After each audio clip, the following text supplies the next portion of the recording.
Coged las rosas mientras podáis. ¿Por qué creéis que el autor usa esa frase? Porque todos vamos a ser pasto de los gusanos.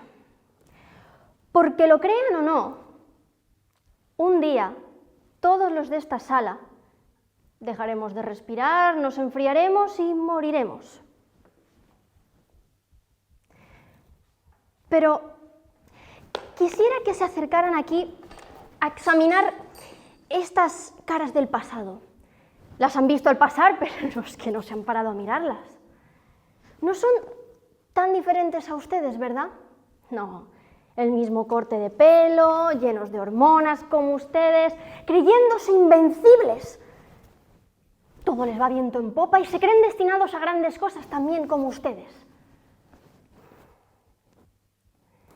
¿Creen que ellos esperaron hasta que fue ya demasiado tarde para hacer de su vida un mínimo de lo que eran capaces? Porque, señores, esta gente está ahora criando malvas. Pero si escuchan con atención, podrán oír cómo les susurran su legado. Acérquense, acérquense. Carpe. ¿Lo oyen?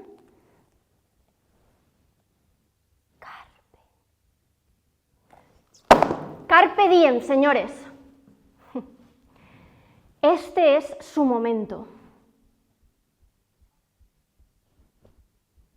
Hagan de su vida algo extraordinario.